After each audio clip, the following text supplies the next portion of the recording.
Hello and welcome to my review of the iPod Shuffle 2nd generation. So the reason I'm doing this is because, as I'm sure a lot of you are aware, the iPod Shuffle 2nd generation is still quite a popular model, and even though it's off sale, a lot of people still own them. I'm sorry about the camera angle. Unfortunately, I've lost my tripod for the camera.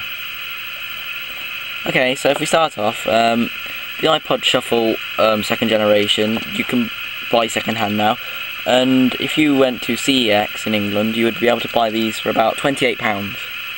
Now that does seem like a lot if you compare it with other music players, especially if you consider many of them have screens.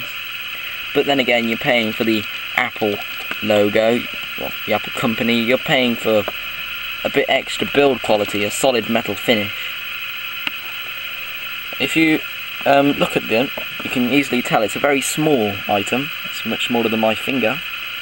This makes it very compact, and with a large clip here you can easily attach it to your trousers or a pocket and easily walk around without having to carry an annoying clunky piece of equipment and knowing it won't fall out of the pocket, which goes on to it being quite a robust piece of technology. As you can see, it's a solid finish. I believe it's aluminium. If I'm wrong, someone please tell me. You can. It has got its scratches. I personally bought mine second hand as well, but you don't tend to notice. Obviously, it's going to stay in your pocket, so it's not going to mean much in that aspect. I'm sorry about that. My computer's just playing up. So if you decide to buy one and you're wondering, well, how long is it going to last? Whilst I'm playing it, Apple on their website say that when this was new, you could probably get about 12 hours out of this flat out music playing. Well, that's very good. Over time you could imagine that it's not probably going to be exactly as good, but it should have a nice long and healthy battery life.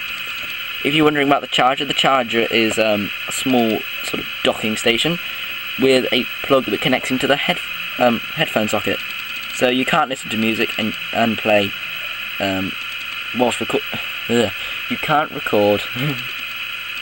What am I saying? I'm really sorry. You can't recharge the iPod and play music at the same time. I got it out. So if we look at the more negative points of it, obviously you can easily tell there's no screen. This means that you have to easily know your way around the music if you're looking for a particular track. But being called a shuffle, it doesn't come in a particular order. It comes up in a random order. So it's potluck, obviously, of what you're going to get. You don't know exactly what music's going to come out. You just got to hope it's the music you want. It's also, going on with that, a bit difficult to navigate because it shuffles around. It's called a shuffle. You don't know what's coming next. You guess and it comes out, which means that sometimes, quite annoyingly, it will repeat itself. And instead of getting a new track come out, it plays the same song again.